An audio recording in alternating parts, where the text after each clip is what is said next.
At 80 years old, Eric Clapton finally speaks with clarity and reflection about a life shaped by extraordinary music, deep personal pain, and one of the most complex friendships in rock history, his bond with George Harrison.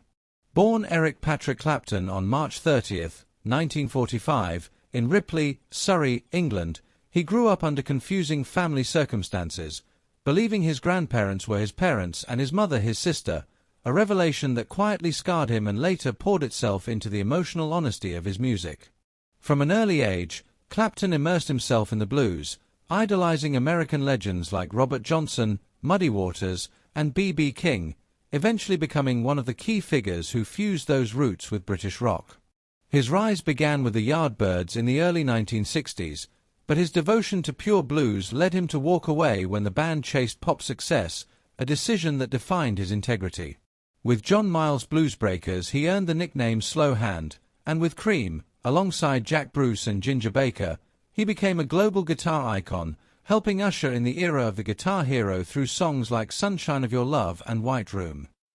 After Cream and the brief supergroup Blind Faith, Clapton continued searching for deeper expression, forming Derek and the Dominoes and recording Layla and other assorted love songs, an album born from his agonizing, unrequited love for Pattie Boyd, the wife of his close friend George Harrison.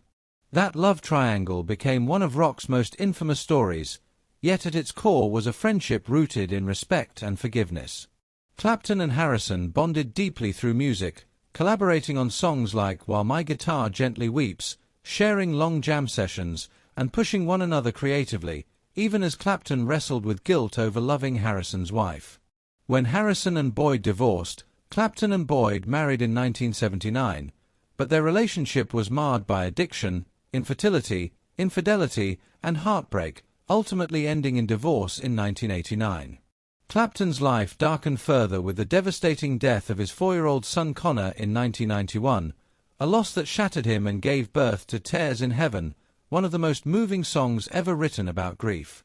Throughout these years, Clapton also fought brutal battles with heroin, alcohol, and later nicotine, nearly losing everything before committing to sobriety in the early 1980s and finally quitting smoking in 1994, proving his resilience was as powerful as his talent.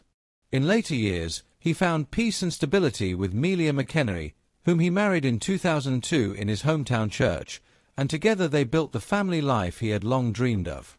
Looking back now, Clapton speaks of George Harrison not with rivalry or regret, but with tenderness, calling him a brother and the most forgiving man he ever knew.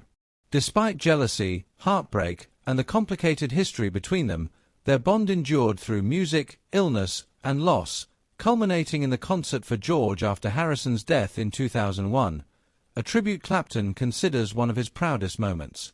At 80, stripped of ego and secrecy, Eric Clapton's truth is simple and profound. His life was defined not just by legendary songs and soaring guitar solos, but by survival, forgiveness, and a friendship with George Harrison that taught him music was never about proving greatness, only about creating something beautiful.